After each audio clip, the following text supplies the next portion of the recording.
Saya akan mulai kuliah hari ini ya, KMD 3. Hari ini materinya ada 2 tentang cedera kepala sama meningitis. Saya akan share screen. Sebelum masuk ke kasus cedera kepala dan meningitis, walaupun ini 2 hal yang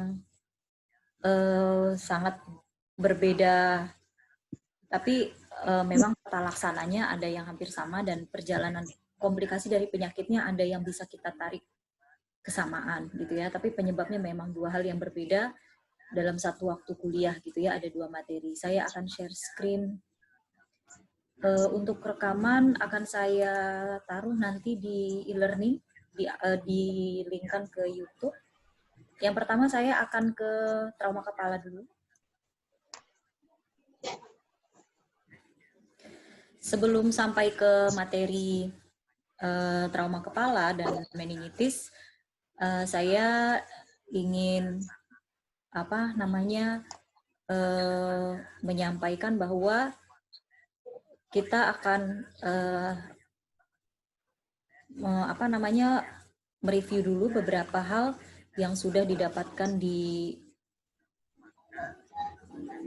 mata kuliah sebelumnya, ya. Oke, tadi saya sudah mute all, mungkin ada yang terlewat. Saya tadi udah klik mute all. Kalau ada yang mikrofonnya belum dimatikan, tolong dimatikan dulu ya, biar nanti tidak mengganggu. Untuk pertanyaan, silahkan langsung bertanya. Kalau saya lagi menjelaskan tidak harus menunggu saya selesai. Jadi kalian kalau ada yang ingin ditanyakan bisa unmute mikrofonnya untuk langsung bertanya ya. Sebelum kita sampai ke materi tentang trauma kepala ya, maksudnya gangguan pada neurologi akibat cedera dan gangguan neurologi akibat infeksi yaitu meningitis, saya mau review dulu sedikit secara general tentang anatomi pada sistem persarafan. Dulu kalian pernah mendapatkan ini di IDK 1. Seingat saya di IDK 1 di sistem persarafan. Ya. Jadi sebelum kita bicara tentang trauma kepala dan perspektif asuhan keperawatan, saya sampaikan dulu ke ya ini yang akan kita pelajari ya. Capaian pembelajarannya memahami mekanisme trauma kepala, kemudian ciri, analisis mekanisme komplikasinya, tanda klinis, dan asuhan keperawatan primer. Ya, saya ke sini dulu, karena ini nanti akan mudah untuk dipahami saat kita belajar penyebab penyakit dan mekanisme komplikasi baik di cedera kepala maupun di meningitis ya. Kita lihat dulu di sini. Ya, kita kembali ke sini. Saya ingin review dulu yang ini. Jadi kita semua struktur kepala kita itu terdiri dari tulang tengkorak. Kemudian di bawah dari tulang tengkorak itu ada lapisan meningen. Di bawah lapisan meningen ada baru jaringan otak. Nah, kalian sudah pelajari bahwa otak itu terbagi lagi kalau berdasarkan lobus ada lobus frontal, parietal, temporal, occipital ya. Kemudian kalau berdasarkan hemisfer ada hemisfer kanan dan kiri. Tapi saya tidak berbicara tentang lobusnya. Kita lihat dulu secara struktur. Yang paling luar itu kan tulang tengkorak ya atau skull. Nah, di bawah tulang tengkorak itu ada lapisan selaput otak atau kita sebut dengan meningen. Nah, meningen ini ada 3 lapis. Yang paling atas itu yang berbatasan langsung dengan skull atau tulang itu adalah dura mater. Kemudian setelah dura mater di bawahnya ada arachnoid. Di bawah dari arachnoid ada pia mater. Nah, struktur-struktur ini nanti yang ada kaitannya dengan mekanisme cedera kepala dan meningitis. Jadi saya harap mahasiswa paham dulu tentang lapisan-lapisan ini dan dulu sebenarnya sudah kita pelajari. Jadi lebih pada pemahaman mereview ulang ya. Jadi enggak lupa total gitu. Nah, lapisan meningen ini kan adalah lapisan yang steril, yang tidak boleh ada benda asing masuk, misalnya bakteri, virus, jamur, jadi tidak boleh, jadi sifatnya steril. Nah, ketika lapisan meningen atau selaput otak ini, baik itu dari dura mater, arachnoid, sampai pia mater itu masuk benda asing, contohnya bakteri, seberapapun jumlahnya, maka kita sudah katakan itu sudah masuk benda asing dan risiko terjadinya infeksi. Nah, ketika ada infeksi di lapisan meningen inilah yang kita sebut dengan meningitis, ya, meningitis. Kemudian di bawah lapisan meningen itu ada jaringan otak. Nah, jaringan otak ya seperti yang sudah dipelajari ya, ada di jaringan otak ada di dalamnya ada juga cairan cerebrospinal, kemudian ada sirkulasi darah otak yang kita pelajari itu sirkulasi Willis, kemudian sulcus, kemudian bagian-bagian itu apakah itu hipotalamus, bagian otak depan dan sebagainya. Tapi saya tidak berbicara lagi tentang anatomi otak, kita bicara secara review keseluruhan saja, gitu ya. Kemudian sebentar. Lalu kita masih di review anatominya. Jadi itu tadi susunan-susunannya ya. Kemudian di otak itu kan terbagi dari otak besar dan otak kecil. Otak besar tadi yang meliputi ada lobus frontal, parietal, temporal, occipital. Mulai dari fungsi vital sampai fungsi luhur. Kalau dulu kalian belajar fungsi vital itu berarti yang mengatur kehidupan, misalnya tanda-tanda vital, mengatur fungsi pernafasan, mengatur fungsi tekanan darah, mengatur fungsi nadi, suhu, gitu. Kemudian kalau fungsi luhur itu berarti yang mengatur fungsi kognitif, misalnya memori atau daya ingat, ya, kemudian emosi, perasaan, gitu, kemampuan analisis, kemampuan menghitung. Nah, itu fungsi luhur. Dari otak besar, di bawahnya ada otak kecil. Kemudian ada batang otak di bagian belakang yang langsung berhubungan dengan medula spinalis, saraf tulang belakang. Secara umum fungsi vital ini ya tadi tanda-tanda vital itu, misalnya mengatur fungsi pernafasan, kemudian tekanan darah, denyut jantung, nadi, dan suhu. Nah, kenapa kita mereview ini? Karena kita bicara cedera kepala dan kita bicara meningitis, ketika dia ada infeksi, ketika dia ada cedera dan terjadi komplikasi pada struktur yang tadinya kita bicara normal menjadi tidak normal, maka akan ada ada mekanisme yang salah atau ada komplikasi yang menyebabkan kerusakan fungsi pada salah satu bagian tersebut. Bagian yang tadinya misalnya mengatur tekanan darah dan nadi di batang otak dan di lobus frontal, ketika itu terkena infeksi atau itu terkena cedera karena cedera kepala, maka fungsi itu akan terganggu. Nah, kita berbicara komplikasi di sini dari yang ringan, yang misalnya hanya kehilangan kesadaran sesaat, nyeri kepala, kemudian mungkin yang ringan itu gangguan koordinasi, sampai yang berat, yaitu depresi susunan saraf pusat berupa depresi pada fungsi vital, fungsi pernafasan, fungsi nadi, fungsi tekanan darah, sampai dengan koma dan kematian. Nah, jadi kita mereviewnya di sisi itu, gitu ya. Jadi nanti ketika saya bicara komplikasi dari cedera kepala, dari inflamasi karena meningitis, itu akan terjadi kerusakan pada bagian-bagian yang tadi, gitu ya. Nah, sekarang kita sorry, saya lupa, masih ada satu lagi. Nah, struktur ini dipertahankan dalam kondisi normal. Nah, dalam kondisi normal, kita ada istilah namanya TIK atau tekanan intrakranial. Tekanan intrakranial itu adalah suatu kondisi stabilitas di dalam kepala yang dipertahankan oleh 3 komponen berdasarkan konsep teori itu berdasarkan 3 komponen. Komponen yang pertama itu adalah jaringan otak yang mempertahankan tekanan intrakranial kita normal sehingga kita bisa stabil, bisa sadar, bisa duduk, bisa konsentrasi, gitu ya, bisa beraktivitas. Komponen yang pertama jaringan otak. Dulu kita pernah pelajari ini. Komponen yang kedua itu aliran darah, sirkulasi darah.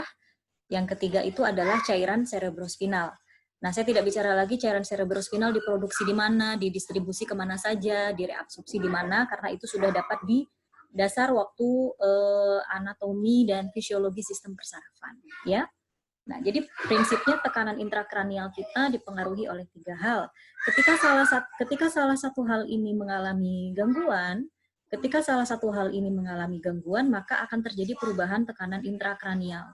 Kalau mereka saling mengkompensasi dan lama-lama tidak mampu mengkompensasi, terjadi dekompensasi, maka bisa terjadi yang namanya peningkatan tekanan intrakranial atau PTIK. Nah, PTIK ini adalah komplikasi Haikal. PTIK ini adalah komplikasi yang paling sering terjadi pada segala gangguan neurologi. Misalnya pada cedera kepala, komplikasinya ya PTIK. Pada meningitis, komplikasinya ya cedera kepala. Kemudian minggu lalu kita belajar tentang stroke, maka komplikasinya ya PTIK. Ya, jadi PTIK itu adalah suatu kondisi perburukan dari suatu gangguan di sistem persarafan di otak terutama.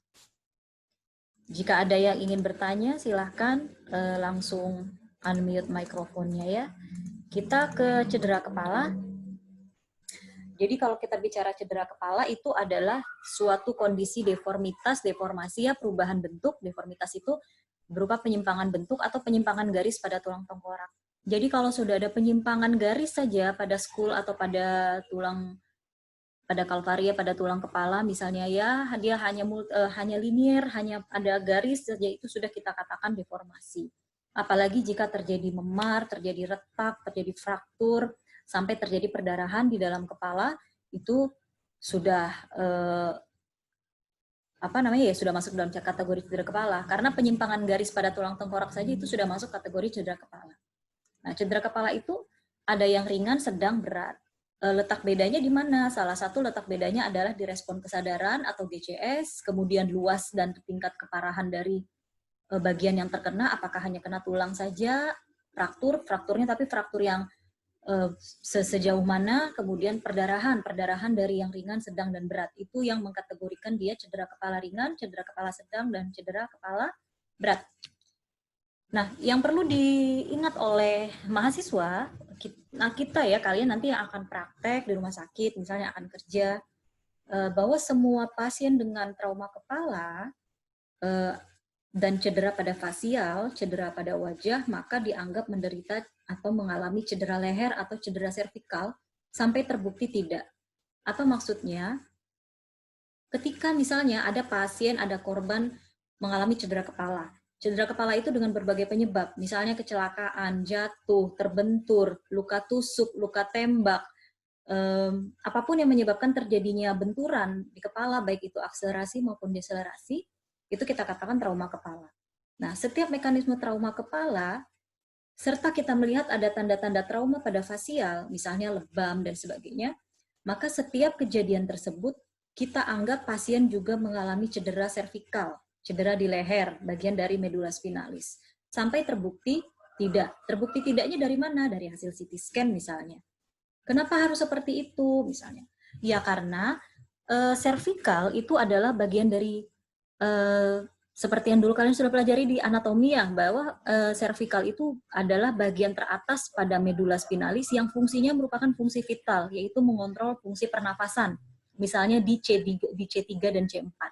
Cervical 3 dan cervical 4. Itu mengatur fungsi pernafasan. Jadi, kalau ada cedera cervical dan tidak diketahui, lalu tidak diatasi, lalu semakin parah, yang awalnya dia trauma biasa, akhirnya ada inflamasi atau terjadi robekan, bahkan putus misalnya ya, maka fungsi cervical yang mengontrol fungsi vital pernafasan tadi akan hilang. Sehingga terjadi depresi, susunan saraf pusat, pasien bisa meninggal walaupun kita tidak melihat ada perdarahan yang berarti atau kita tidak melihat ada trauma yang berarti pada wajah maupun pada kepala misalnya. Tapi kalau dia kena ke servikal dan udah kena ke fungsi pernafasan ya sulit untuk ditolong misalnya. Maka itulah rasional mengapa setiap pasien dengan trauma kepala dan trauma fasial kita perlakukan dia seolah-olah dia juga cedera servikal. Apa yang dilakukan ketika kita menganggap mereka mengalami cedera kepala plus cedera servikal, ya salah satunya seperti ini. Dipasang penyangga leher, imobilisasi pada leher, atau collar neck atau neck collar. Ya, nah pasien dengan trauma kepala, trauma fasial. Tidak perlu separah ini juga, pasien dengan semua mekanisme cedera kepala kita anggap memiliki cedera servikal, sampai terbukti tidak. Karena kita ingin meminimalkan risiko komplikasi yang berat tadi. Ya, itu yang perlu dipahami. Ya, ini mekanisme cedera kepala ya berdasarkan kalau kita lihat di fisika ya itu ada dasar hukum Newton kan. Ya intinya kan objek atau suatu benda dia tidak akan berubah dari medannya selama tidak ada gaya atau pengaruh dari luar yang mempengaruhi. Jadi misalnya seseorang berjalan baik itu dia berjalan lurus kah, atau dia berjalan menyerong, diagonal, selama dia berada di medan geraknya, yaitu kita katakan yaitulah medan dalam garis lurusnya dia. Sampai ada suatu gaya yang mempengaruhi dari luar, maka itu sudah berbeda. Nah, mekanisme cedera kepala salah satunya berdasarkan hukum Newton ini. Ya, misal seseorang pakai sepeda misalnya, atau seseorang menggunakan sepeda motor. Lalu dia berjalan sesuai dengan tracknya. Lalu tiba-tiba ada kendaraan lain atau objek lain yang menabrak dia. Nah, itu kita sebut dengan deselerasi. Ya, akhirnya dia keluar dari medan geraknya. Atau dia jalan, awalnya bagus-bagus aja, kemudian menubruk objek di depannya, menabrak. Ya, itu misalnya kita sebut dengan akselerasi. Ya. Sehingga terjadilah benturan. Kalau dia kena kepala, maka kita sebut dengan cedera kepala. Nah, ini ada jenis-jenis cedera kepala yang akan kita bahas satu-satu. Jenis cedera kepala yang saya bahas itu yang di tulang sama di jaringan otak. Yang di tulang itu ada fraktur, kalau dia kena tulang atau skul, kalau dia kena jaringan otak, maka mulai dari komusio, kontusio, sampai dengan hematom. Kita ke tulang dulu. Kalau di tulang kepala, maka ini kita sebut dengan fraktur, dari yang paling ringan, fraktur linier, sampai dengan fraktur basis kranii. Fraktur basis kranii itu adalah fraktur pada tulang tengkorak di kepala yang kita bilang prognosisnya yang paling jelek dibanding fraktur yang lain. Ya, jadi jadi trauma kepala atau cedera kepala itu bisa kategorinya kena ke tulang kepala atau skul, kategorinya bisa kena ke jaringan otak. Kalau tulang kepala ini jenis-jenisnya yang akan kita bahas itu fraktur basis kranii. Kemudian kalau di jaringan otak jenis-jenisnya ada komusio yang paling ringan, kemudian ada kontusio, lalu ada hematom atau perdarahan. Nanti kita bahas yang jaringan otak. Kita bahas yang fraktur basis dulu. Yang saya bahas satu ya, fraktur basis atau fraktur basis kranial, fraktur pada dasar tulang kranial. Ciri-ciri utamanya adalah Bettelstein sama raccoon eyes atau periorbital occimosis. Apa itu? Ya, ini kita lihat. Kalau ada lebam pada daerah mata, yang saya bilang tadi trauma fasial, tapi belum tentu dia trauma fasial. Sebenarnya itu ciri-ciri dari trauma kepala. Ada kemerahan, kita sebut dengan raccoon eyes atau periorbital occimosis di daerah orbita.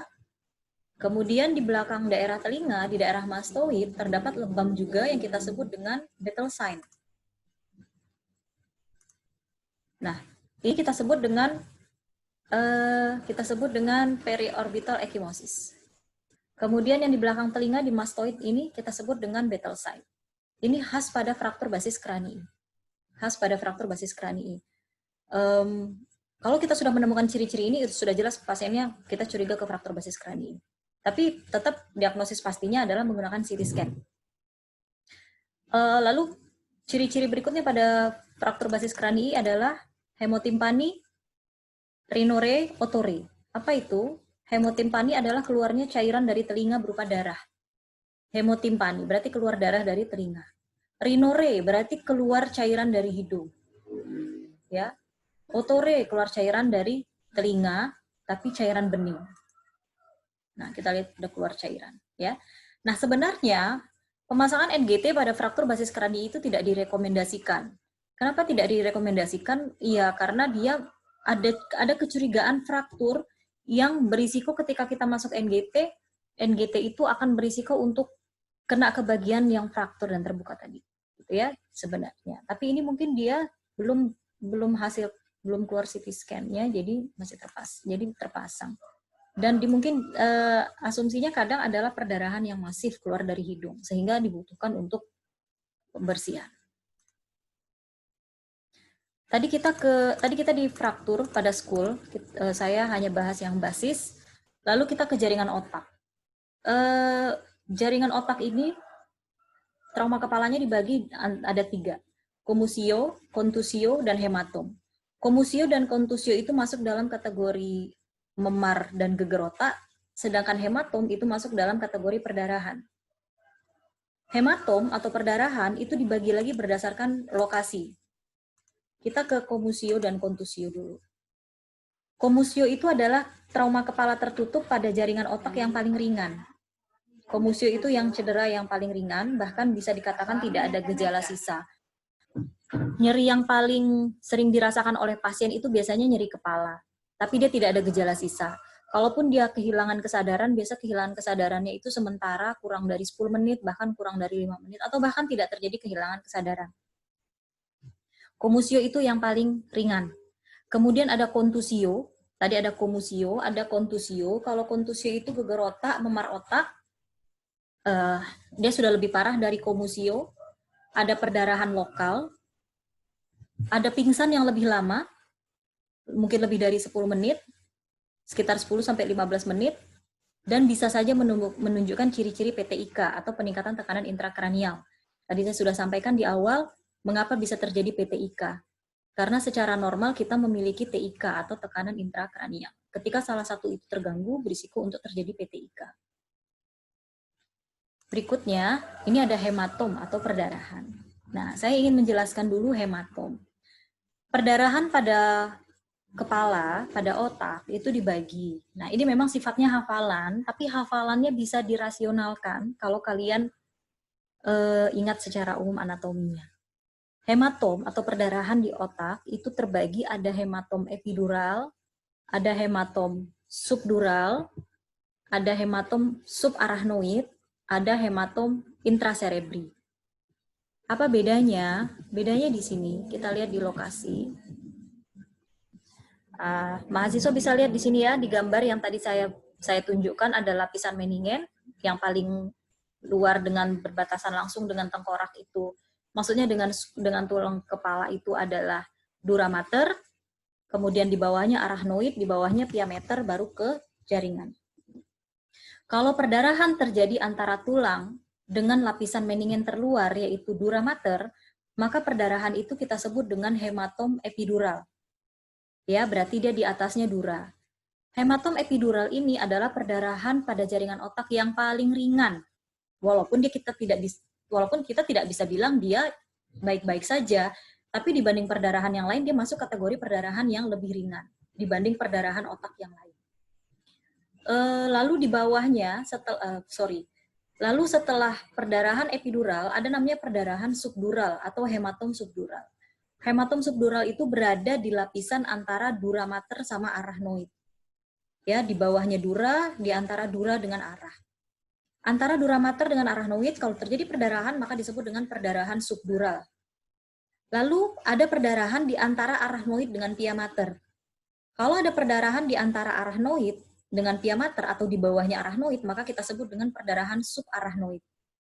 Nah, perdarahan subarachnoid ini sudah lebih buruk prognosisnya dibanding perdarahan subdural dan perdarahan epidural. Lalu ada perdarahan yang terjadi di jaringan otak, maka kita sebut dengan perdarahan intracerebral atau perdarahan intracerebri. Dan ini kategori perdarahan yang paling berat di antara perdarahan yang lain. Tapi empat perdarahan ini ya sudah kita katakan cedera, sudah kita katakan berat gitu ya, tapi ya ada lagi kategori-kategorinya. Kita bisa tahunya dari mana? Ya kita hanya bisa tahu melalui CT scan, tidak bisa pakai menerka-nerka berdasarkan klinisnya saja. Klinisnya itu kita hanya bisa memprediksi saja. Dari klinis yang bisa kita prediksi itu biasanya dari GCS. Dari nilai GCS, semakin rendah nilai GCS, maka asumsi kita semakin berat cedera kepalanya. Semakin lama dia pingsan, maka asumsi kita semakin berat cedera kepalanya. Tapi lokasi, beratnya perdarahan, luasnya perdarahan, dan akurasinya itu hanya berdasarkan CT scan. Kalau ada yang mau bertanya, silahkan di-unmute. Ya, perdarahan epidural tadi kalian udah tahu lokasinya antara tulang dengan dura mater. Itu penurunan kesadarannya ringan. Dia masuk kategori perdarahan yang lebih ringan dibanding perdarahan yang lain.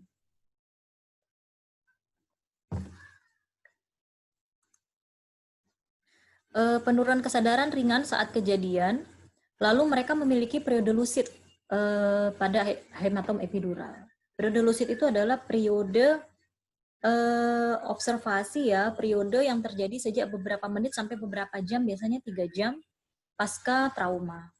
Nah, periode lucid ini adalah periode masa peralihan dari suatu kondisi yang habis cedera sampai berisiko untuk terjadinya atau tidak terjadinya PTIK. Nah, periode lucid ini justru harus diawasi pada pasien-pasien yang tidak menunjukkan gejala. Kalau pasien yang menunjukkan gejala, misalnya tadi pingsan yang lama atau GCS-nya menurun, maka kita sudah bisa memprediksi bahwa ya ini cederanya cenderung sedang ke berat. Tapi kalau korban atau pasien itu mengalami kecelakaan lalu dia tetap sadar penuh, bisa bicara, orientasinya baik, bisa ketawa-ketawa, bisa aktivitas, nah justru periode lucidnya harus diawasi dengan ketat.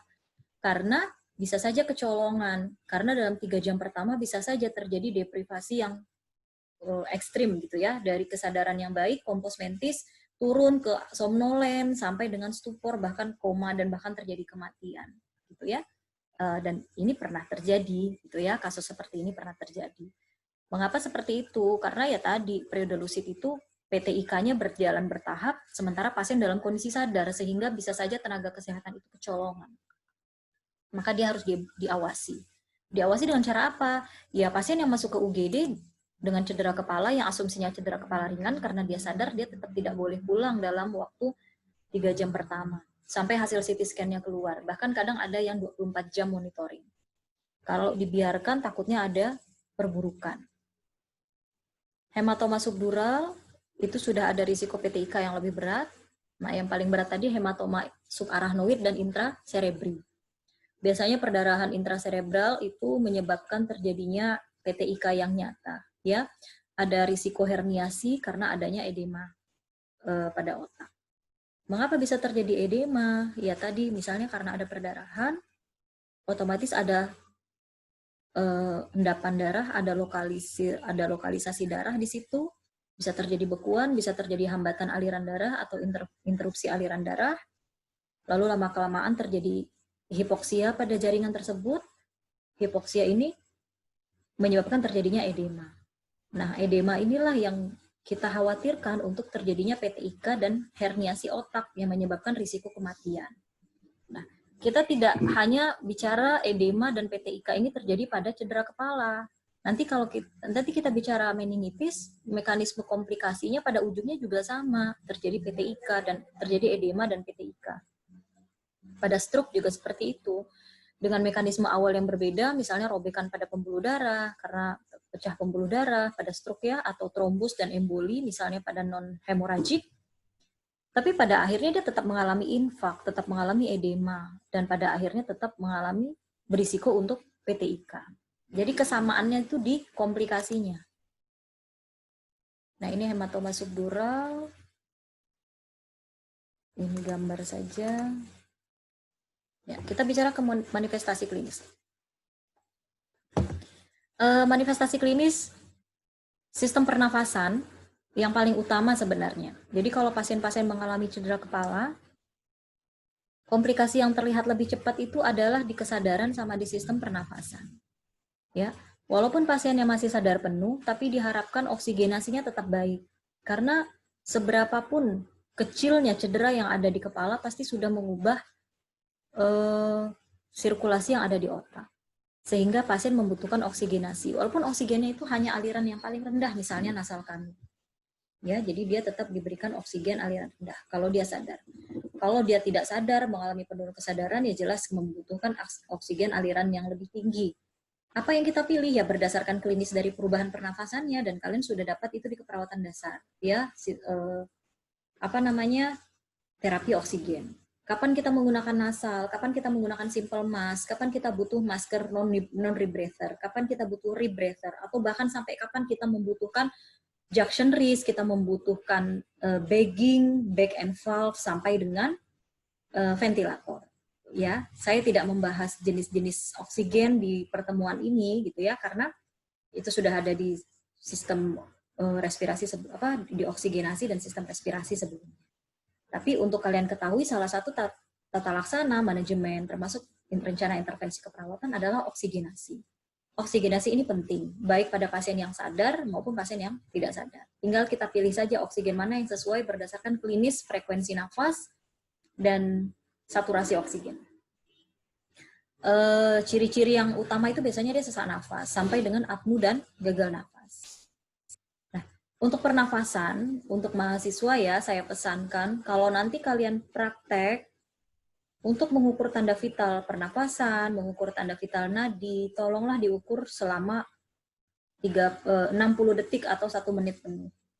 Jangan kalian mengukur 30 detik kali 2, atau kalian mengukur 15 detik nanti dikalikan 4. Sangat berisiko terutama pada pasien-pasien yang frekuensi dan pola nafasnya sudah irreguler. Kalau kalian mengkalikan dia 2, atau kalian ukur selama 15 detik dikali 4, maka kalian akan kehilangan separuh dari menit itu, atau 3/4 dari menit itu, kalian akan kehilangan pola nafas yang akurat. Misal ada pasien dengan pola nafas yang tidak efektif, ada pola takipnu dan tidak teratur, atau nafasnya chain stop. Ada periode cepat, ada periode lambat, ada periode apnu misalnya. Kalau kalian lakukan itu dikali 2, 30 detik kali 2, kalian tidak bisa menghitung nanti kapan dia ada periode apnu, kapan dia cepat, kapan dia lambat. Karena pernapasannya irreguler. Jadi hitunglah selama 1 menit. Sistem kardiovaskuler, salah satu ciri-cirinya adalah bradikardi. Bradikardi ini juga merupakan salah satu ciri-ciri dari PTIK. Jadi ciri-ciri peningkatan tekanan intrakranial itu sudah ada dyspnea, sudah ada bradikardi, kemudian tekanan darah biasanya yang sistolnya naik, disertai dengan nyeri kepala berat kalau pasiennya sadar, dan disertai dengan muntah. Muntahnya muntah yang keras ya, seperti istilahnya muntah proyektil. Nah, itu masuk dalam kategori ciri-ciri PTIK. Lalu pasien bisa saja mengalami kejang. Penurunan kesadaran GCS itu jelas harus kita observasi setiap saat, ya, karena pasien bisa saja mengalami perubahan GCS dalam waktu yang cepat. Karena apa? Ya karena ada hipoksia jaringan tadi. Kemudian asidosis metabolik, karena mekanisme anaerob ya, terjadi peningkatan PCO2, terjadi peningkatan jumlah asam. Asidosis metabolik ini bahaya. Komplikasinya sangat bahaya ya, pasien bisa mengalami gagal nafas. Pentingnya pada korban itu kita kaji bagaimana mekanisme terjadinya kecelakaan tadi ya.